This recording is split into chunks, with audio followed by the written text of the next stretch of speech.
Hello and welcome to the Efficio Spotlight podcast. My name is Simon Lipscomb and this is a first in a series of podcasts that we're putting out talking about issues around procurement, supply chain and corporately generally. And today's conversation I think is very exciting, really interesting from me as a personal perspective. I'm very delighted to be joined by a couple of colleagues, Emma Osborn, who's the Category Management Director at Network Rail, and my colleague Sheena Russel, who's HR Manager at Efficio. And so to put some context to our discussion this morning, for those of you that interact with the stuff that we put out, we're obviously very keen to talk to the procurement community about issues. We do that through a number of ways. And one of the things that we've done recently is a panel debate to talk about the issues connected to COVID, actually, and the new normal, as we called it. I was very lucky to receive an email from Emma, actually, who very effectively made me aware that in terms of the panel that we put together for that debate, it was frankly largely a series of middle-aged white men. It made most of myself and my colleagues think a lot about how we put together that panel. And as part of that thinking, we decided actually there was probably some failings that we'd made and some issues that we hadn't taken on board and some things that we should consider. So we thought, why not kind of pull together some people to talk about this? And Emma very kindly agreed to be part of that conversation and part of that podcast. Sheena, as someone that has responsibility for this topic within our business, also agreed. And I'm sure lots of learnings for me as an individual and lots of learnings for us as a company. But we wanted to talk about the issue of gender and diversity and kind of inclusion within businesses generally, not specifically around procurement. And I think as an organisation, we wanted to take some learnings and to understand what we could do and what we could do better. So on that basis, Emma, a great point to start might be just your personal context in terms of how that conversation came about, how the email came to me. Thanks, Simon. I feel I should start by saying I have no objections to middle-aged white men being on panels. So in case that switches anybody off. But a couple of months before lockdown, I read a book called Me and White Supremacy by Layla, Saad, and that was recommended by a diversity and inclusion group that we have in Network Rail.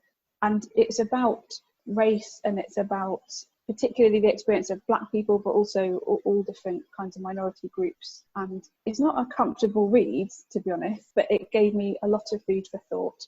And it kind of left me with that topic in my mind. And while I've been quite conscious of gender, particularly over the last few years, particularly in a railway industry, which is quite male dominated, I hadn't really thought a lot about other kinds of diversity. And that book really made me think. And then I've been watching a lot of webinars in lockdown. And of course, the Black Lives Matter movement has been, at the forefront of the news, etc. So there were other reasons why it's on my mind, but that book was the catalyst. And I watched the Efficio webinar and it was, I think, 6 white men. And the thing that triggered my kind of emotional response was, if I watch this webinar and I continue to watch webinars that are all white men and I don't say anything and I don't do anything, I'm thinking I'm bi.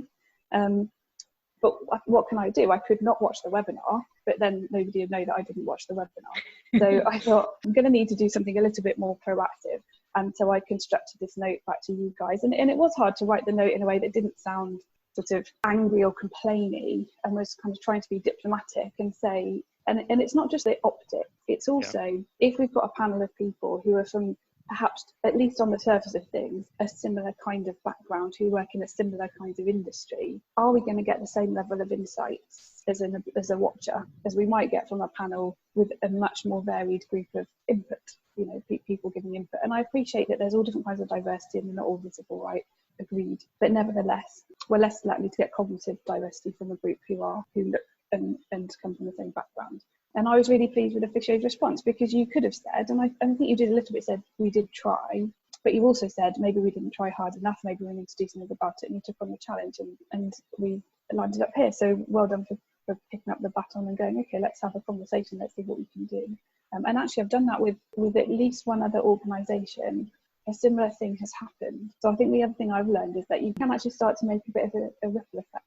That's great. But Sheena, as well, we're lucky to have you on this podcast. So it'd be great to get your personal context to this, right? I know this is an issue you care about too. Yeah, I think what excited me about joining you guys in this conversation is that Emma is effectively a bringer of change. She hasn't just passively said, I've said my piece now and off I'll go. she's actually engaging in the conversation and trying to turn her learnings into actions that affect other people's behaviour for the greater good and for improvement, which I think is really insightful and exciting. And I guess my personal context is having worked in HR as a HR professional for many years, obviously issues around diversity, the types of people that you hire into a business, the types of people you nurture in a business, the types of careers you drive, all have an impact on the success of the business, but you affect people's daily lives. And in other guise, I've worked with employment tribunals where I've heard regional judges talk about how after your health and family, your job is one of the most important things to your life, not just because it puts food on the table or puts a roof over your head, but it's oftentimes the way someone identifies themselves or themselves meaning or purpose. And then that responsibility to make sure people have decent careers becomes even more important. And it's a huge privilege to make sure that people get that opportunity wherever I work. And that opportunity shouldn't just be for a specific group of people, right? That's what we're talking about here. Yeah, so I think the really important, interesting point you both made is this idea of kind of trying and trying hard enough. If I put it in my personal context, right, in my own personal lens or mirror on myself, I like to think that I care about this issue and I take it seriously. But to your point, Emma, when thinking back to the panel, when we were putting together, did we try? Yeah, we did genuinely. We always try, but are we trying hard enough is a much more interesting question. And I think that's one of the things that we will try to take on board as a learning.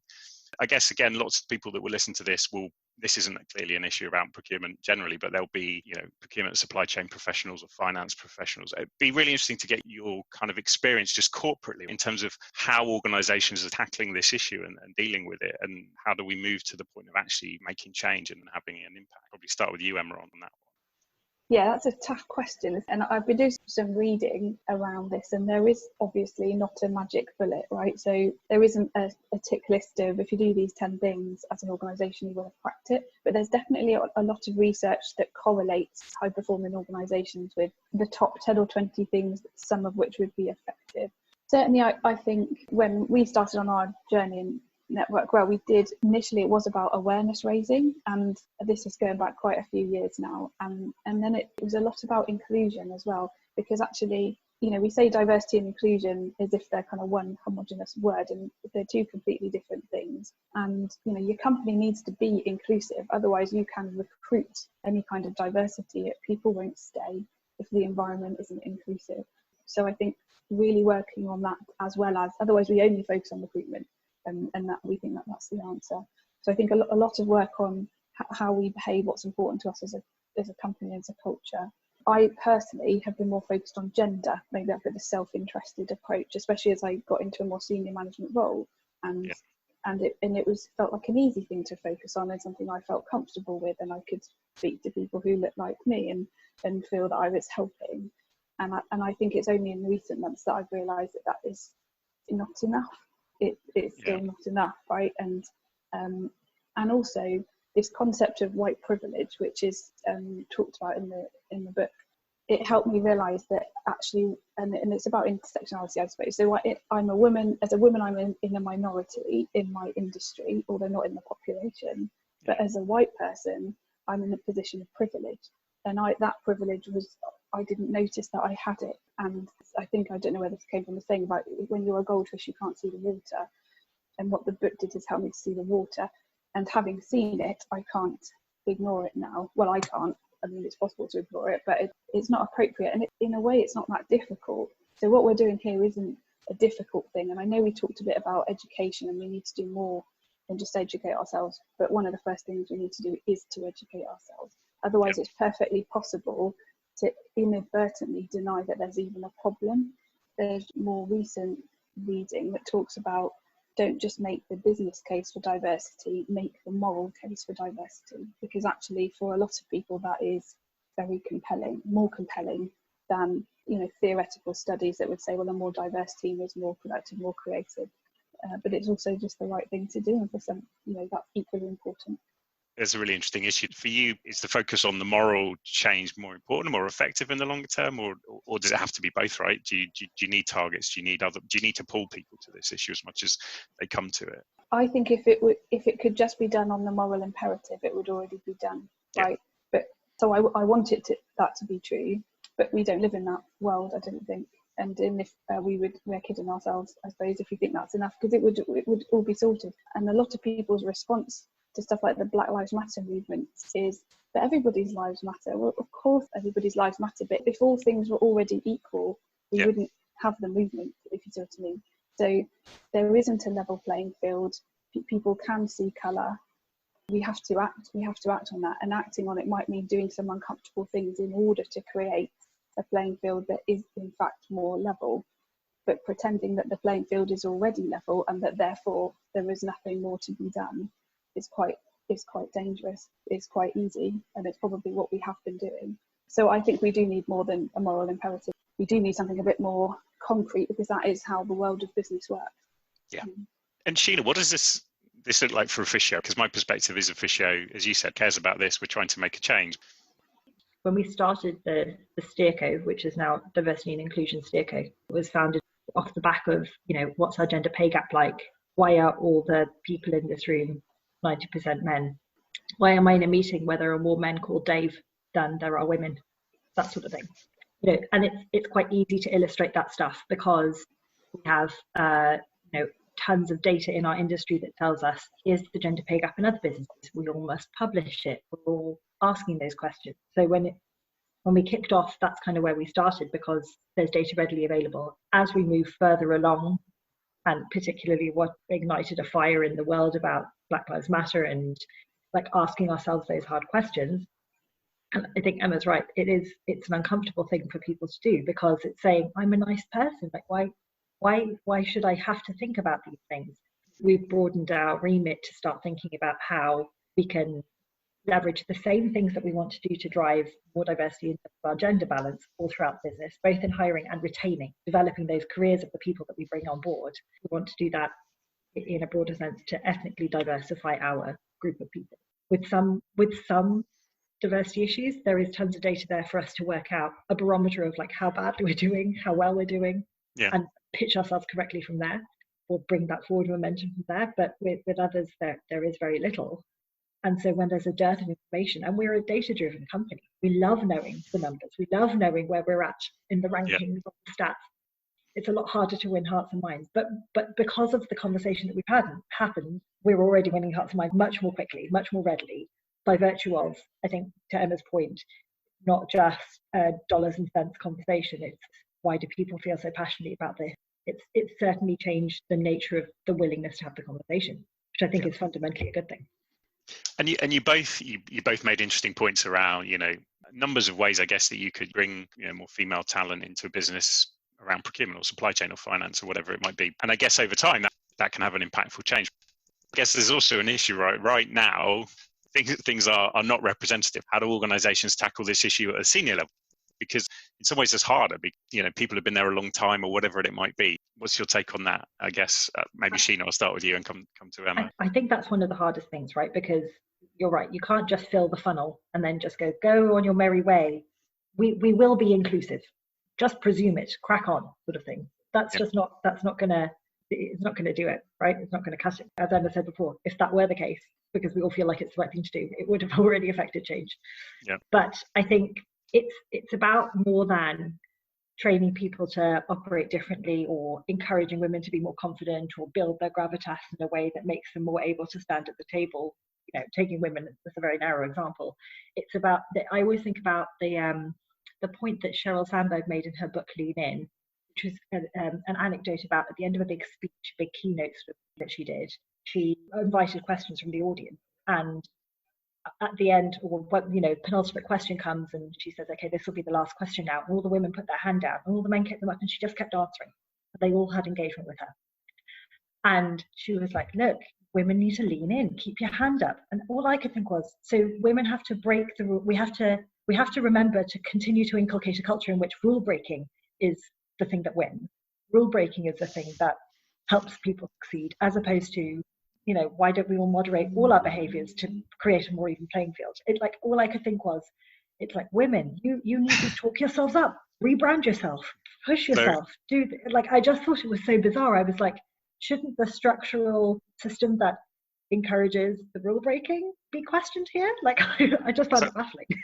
I think there's a really interesting personal example to that, right? As part of this discussion. So, we obviously did prep for this, and I sent some ideas and questions out to both Emma and Sheena on things we were discussing, and one of them was, and again, coming from me, middle-aged white guy with what I think are the right intentions, thinking, well, actually, part of this issue is how do you help women have difficult conversations with their managers? And then Sheena responded very politely, making the point to exactly that. Why is it the responsibility of the women to be the people taking on board that difficult conversation? Why is it not my responsibility as a kind of manager to create the environment or help them to deal with that? And so I think, again, that's a really interesting point, right? Good intentions, but your point made me think completely differently on that issue. Why is it?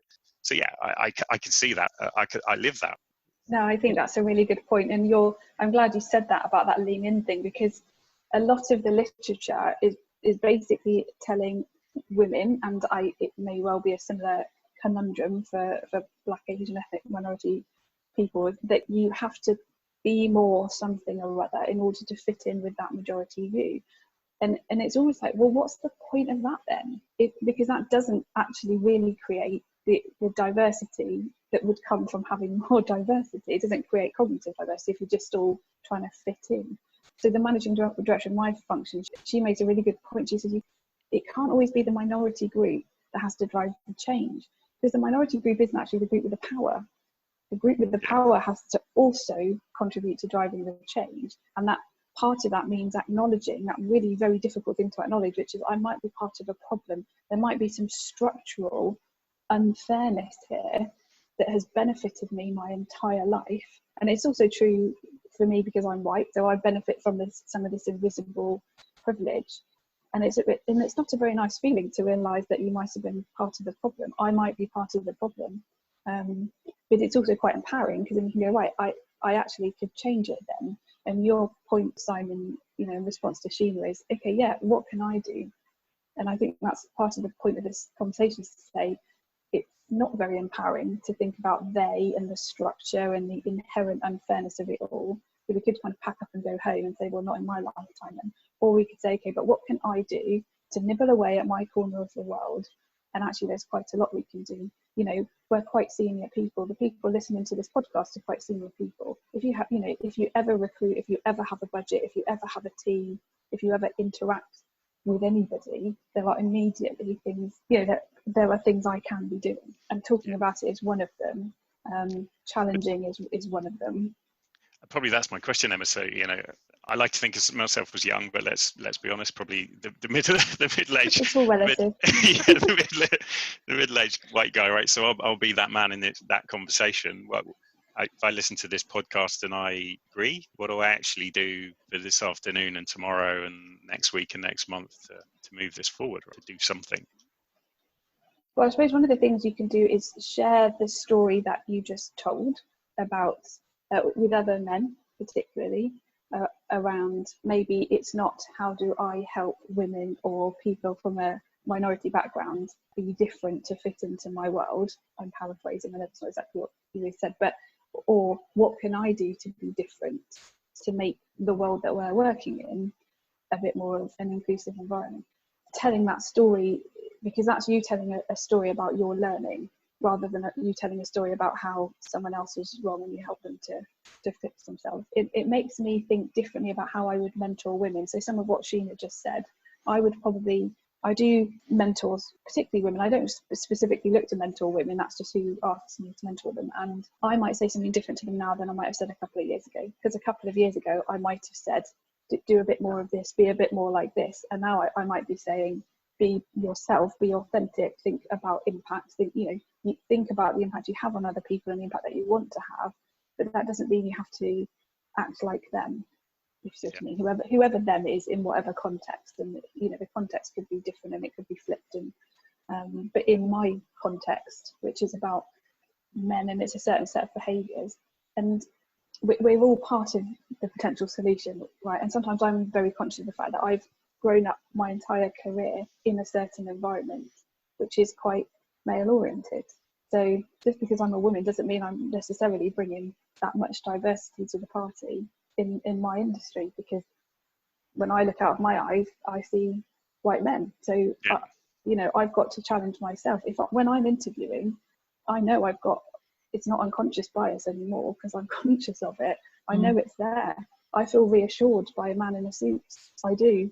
And I have to fight against that. Now I'm aware of it. I probably wasn't aware of it for the first 15 years of my career. But I think what I find interesting here, Emma, is that you've done the work, you are doing the work. You're saying, I had unconscious bias. You've brought them to the forefront. You're now proactively trying to make them part of your everyday MO about what you think about when you're developing people, coaching people, mentoring people. And then the responsibility, the collective responsibility on all the white middle-aged men is to do that same work. And it's hard to do because it's surfacing your own vulnerabilities, it's surfacing your own unconscious biases and making them conscious. But there's tons of tools, there's little implicit bias tests you can do to go, okay, I can put a number on that now. I understand it. Now I can work out what I can do with that.